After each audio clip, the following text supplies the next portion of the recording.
But ladies and gentlemen, we got to move on. We got to move on. And I'm excited. See, we talk about enduring. It's like a roller coaster. Sometimes you're up, and sometimes you're down. Only for some teams. Only for some teams. What Donnie said? What Donnie McClurkin said? He said we fall down, but then we get up. My team. Let's start the NFC this week too, Janae. Oh, we got to start the NFC. I'm gonna go ahead. Let me see if I can share this real quick because I want the people to see that there have been some things that have happened, Janae. Some teams that they see, and this is the best part. You heard on like Friday when they were talking about Craig, how you get fired on your day off. I just want to ask this question: how did Washington move up 2 slots on their week off? Look at this. We gonna bypass everybody else. 6, number 6, baby.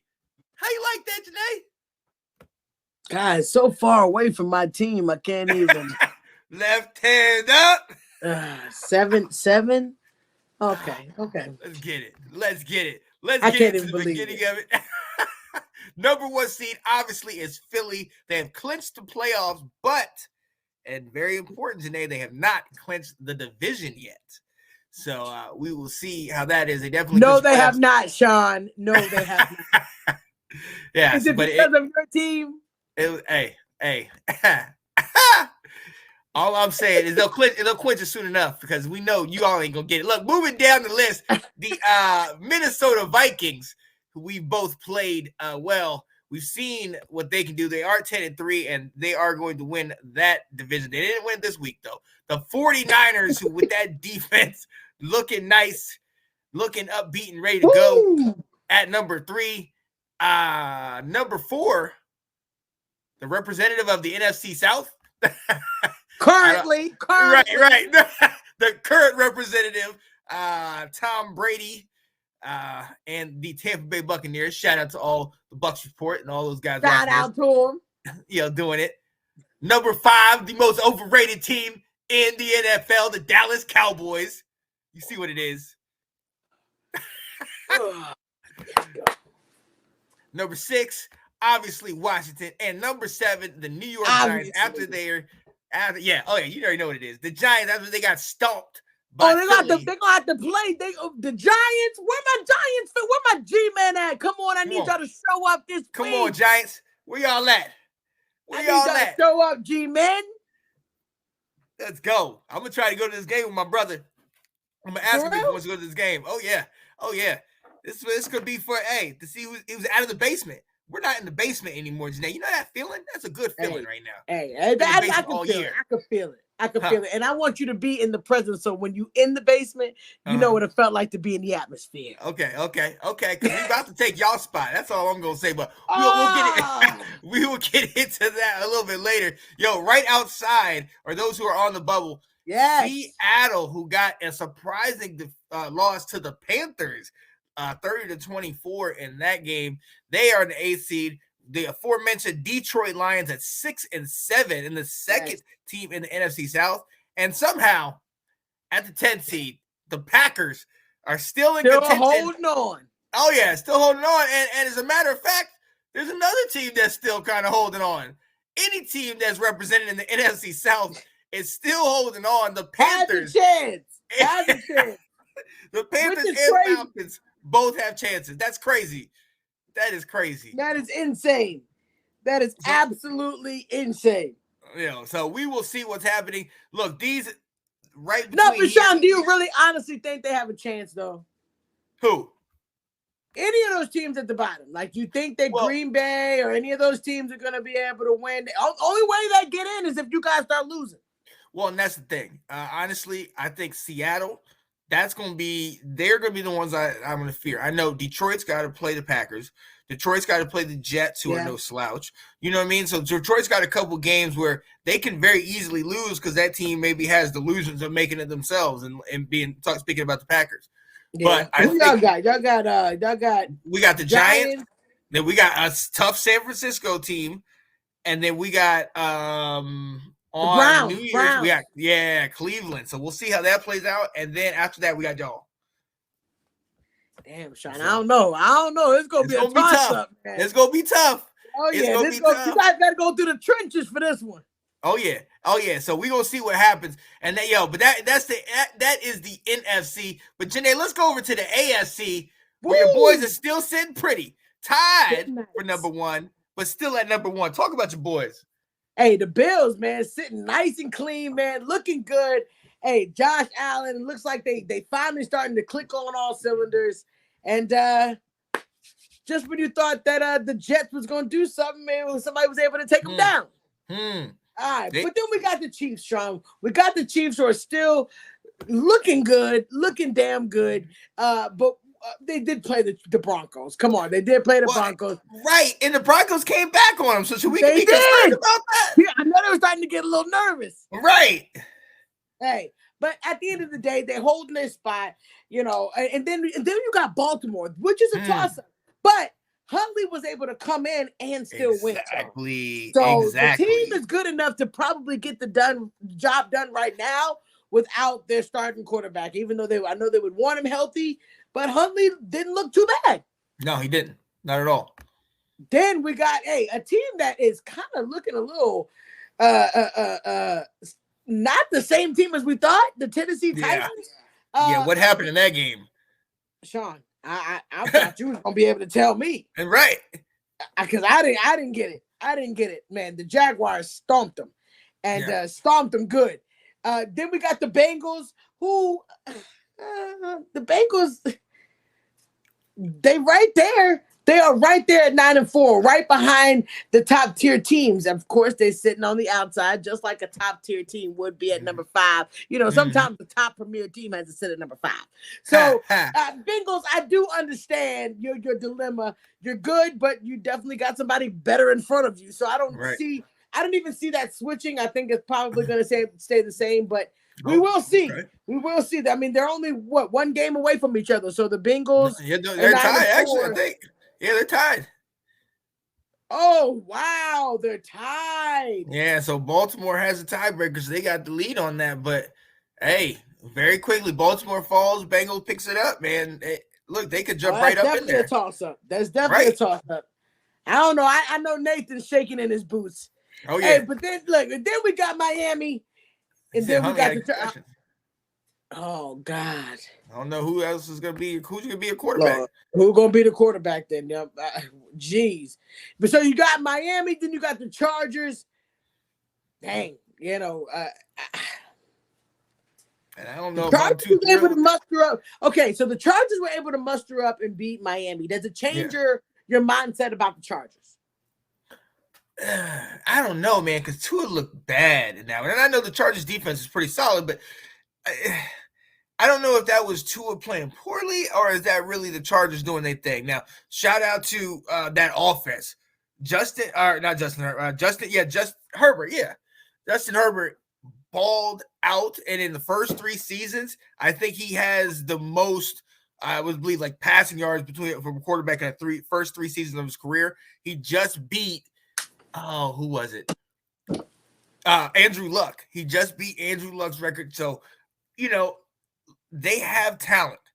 We've all talked about Herbert being the guy, and they've had some bad losses, but this was a huge win, and they shut in all phases of the game. They really shut them down. The Dolphins had to come back.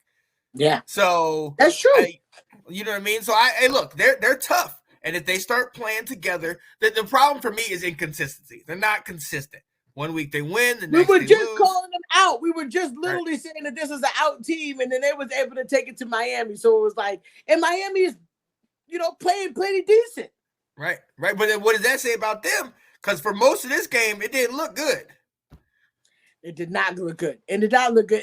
But it also says if Tua is not in the game, if Tua is not an active participant in the game, they are not going to win. They can't do it just on the ground. They have to have Tua really in it because he just didn't look like he was in it yesterday. Yeah.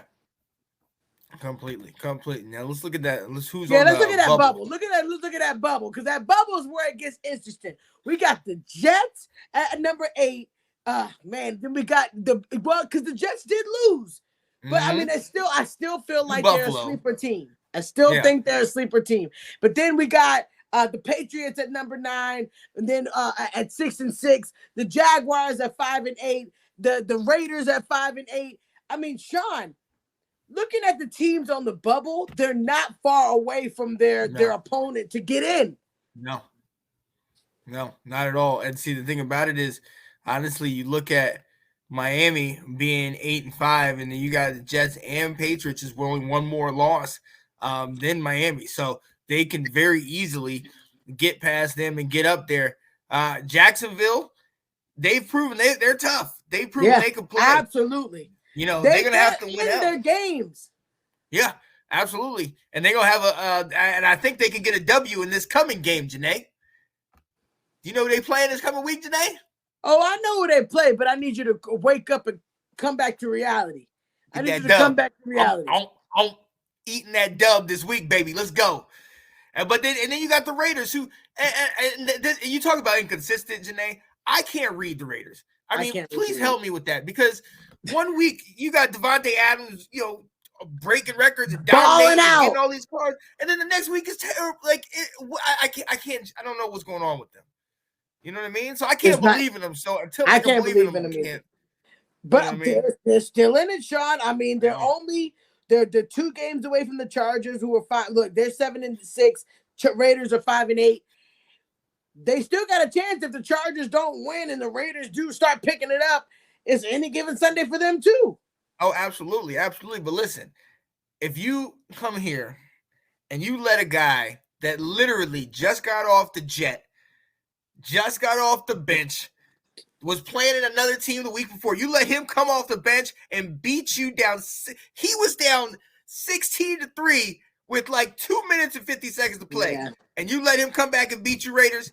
And the same thing every year, y'all. Come on. Baker. Let's go, Baker. Man, Baker looked like a hometown hero, man. Came in and saved the day. 2 days on the squad. You got Carolina looking at him like, man, where was that Baker? You know what I mean? Like, literally, where was the game time Baker? Right. But see, but it still is any given Sunday, Sean, and I do think that they still have a chance. Derek Carr isn't the problem. Stay woke. I don't think he's the problem either. I think the coaching, everything all together around it, it's just not working. It's just not working. But we will see, ladies and gentlemen. We will see. But we have a crazy playoff picture, man. Hey, if y'all have a comment, chat and tell us what you guys think. Like, who's gonna move? Who's gonna stay? It's very interesting. Oh yeah, absolutely. And in a game that definitely has playoff implications, you got the Patriots, who we just talked about, needing that W, playing the Cardinals tonight on Monday Night Football. Janae, what are your thoughts about this? I saw Scott Whaler asked us this question earlier. Who do you think's winning? What are your thoughts about this game? Man, I honestly think that this game is a toss-up. Do we know if Murray's playing back in? Let me see. I don't know if Murray's playing. I think the Patriots could pull it off. I do think that he is in. He said he is in. So Murray's in. I don't know, man. I still think the Patriots may pull this off. The Patriots have a realistic shot at this. They have 6 losses, just like the Jets, and they are 1 game behind. If they get this W, they're tied up with the Jets. And I believe, if I'm not mistaken, in the head-to-head, I think the Patriots got the victory over. Yeah, the Patriots beat the Jets twice in the head-to-head. So the Patriots automatically jumped the Jets in that. So this is in front of you. Look, the Cardinals, they have to win to keep any hope alive, but they have to win out. They have to win. Yeah, they do have to win out. But it's gonna be an interesting game. I mean, what you calling? What's the score? I got Patriots, man. I think it means too much to them, and Kyler Murray is just, he got too much stuff going on. Everybody talking about Call of Duty, man. So maybe Kyler's not focused as much as he needs to be. That's all I'm saying. What's the score? I got this one. I got 23-17. 23-17. I like those numbers. Okay. I am also calling the Patriots. I do think that it's going to be a game. I think it's going to be 21-17. I think it's going to be an actual pretty good game. Kyle's going to try to come back, but I do think that the Patriots, now it kind of makes me like, I'm saying the Patriots, but we're going to see. I think the Patriots could do it if their defense shows up. Okay. So we shall definitely see. Tune into that game. Yes.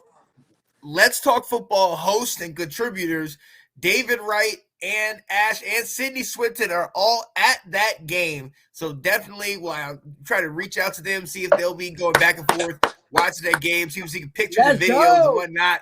So definitely tune into them, see if they're out there. Hey, go Patriots. We'll see what happens going forward. Yeah. Moving right along, there have been some teams that have been officially eliminated. And we know about the Bears. We know about the Texans, even though they try to play spoiler. So close, guys. Hey, I'm with you guys. All right. There's another team that in the beginning of the season, Janae, if you would have bet money that this team didn't make the playoffs, I would have called you a daggone fool. The Denver Broncos, ladies and gentlemen, have been eliminated from the playoffs after, coming back against the Chiefs. But Janae, it has not looked good at all this year. I'm not surprised by this. What do you think about this, man? Russ? Russ. Oh, Russ, man. I mean, it's always hard when you have this expectation. You get paid all this money. People expect when you get there, it's just going to click. And this is a testament that sometimes it doesn't always click and you're going to have to go back to the drawing board. So It is sad that they are there. It's not a complete shock that they're not going to make the playoffs, only because, we didn't expect it to be this bad, but they're not going to make the playoffs. I didn't expect them to make the playoffs. I think that they got to fix what the situation is. But, Russell's going to be your guy. You paid him. He's your guy. Got to work with it. So fix it. There is ways to fix it. I just think that they're not doing it. So we will see. We will see. But I'm not shocked that they are not going to make the playoffs. Yeah. I was shocked that he didn't play well. And after seeing him, I don't know if it's just his system, but he looks like he's a shell of himself. He just does not look the same. And like you said, I'm not shocked that they're out of the playoff with how they've been playing. And to be honest, you lose your star back, Javonte Williams, early in the season. So obviously that's detriment. At the trade deadline, Bradley Chubb gets traded away. So you have all different pieces slowly falling away, and just things just aren't meshing right now. Hackett, he might be on the out. He might be time to go. Hackett may be hacking it. Right. This is Elway's fingerprints all over. Absolutely, Nathan. Yeah. Absolutely. And then they're gonna put the blame on Russie. I'm not gonna put the blame on Russ's shoulders when you look at the team that starts at the top. Absolutely. Yep. I just think it's just not gonna work. They gotta make the team play around what Russell Wilson can do. Yeah.